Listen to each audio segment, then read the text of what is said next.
Okay, so moving on from the mega trends, the next thing that I talk about is around energy investment. Energy is so exciting to me. We've been locked into this industrial complex with fossil fuels as the backbone for so long that it's very, very difficult to get out of it. But there's a huge amount of hope. And really, we have to invest our way out of that.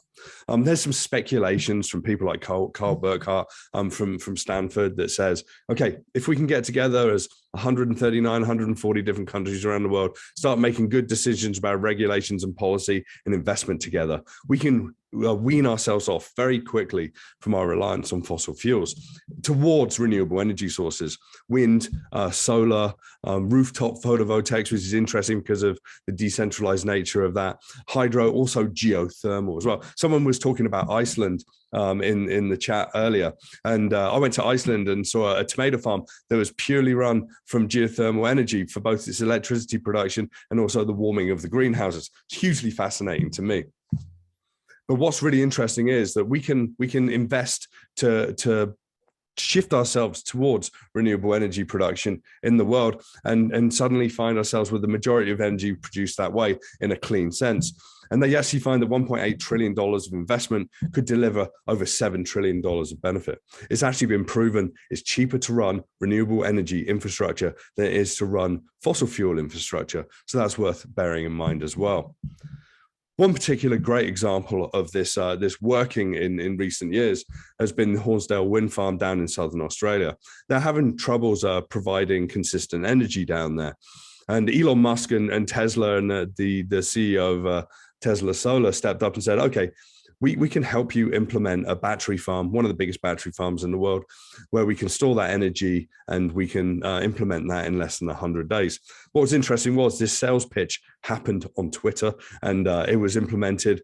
Elon Musk mobilized his teams. They delivered this in 85 days. And they think that it's paid off its initial investment around 90 million Australian dollars in about 3 years. So it's interesting to see this as one particular example of how renewable energy can be delivered, can provide consistent energy and work together batteries with the power solutions like wind.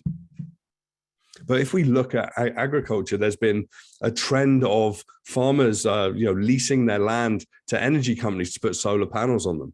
But I got thinking about, there's going to be something where we can actually still grow food and we can still generate power. And this is one example from Germany of agrovoltaics, where they actually suspend solar panels over the top of crops that can actually thrive in the shade. So it's interesting when we start to see this mashup of different technologies that sort of indicate to me that our futures are going to be slightly different. And then back on the farm, what do we do with all the food waste and whatever?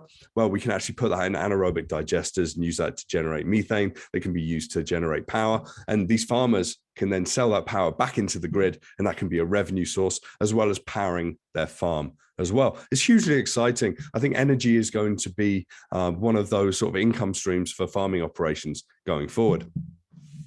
And with all this electricity and opportunity, we've got the opportunity to think about electrified operations. So you got the Fendt eVario tractor that's fully electric. And whilst today it doesn't have the range or the amount of hours that we need in the fields, it's still good for a lot of usage around the farms. We've got the Tesla Semi down in China. They've got these large container ships that run up and down the Yangtze about 40 miles on a daily basis. Takes about 4 hours to offload them and 4 hours to charge them. So it works really well. Ironically, they take coal up the Yangtze, so maybe they need to do some shifts. But in the cities as well, we're seeing a huge amount of electrification. And what we're seeing in China right now, every sort of 6 to 8 weeks, they're deploying about 5,000 or 6,000 electric buses to the new very large cities in China.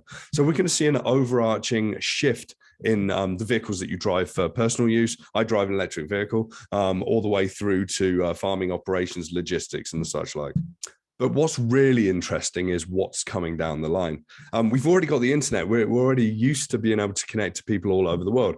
But what if we could do that with renewable energy hubs as well? So if we create renewable energy hubs and we can create, cross-border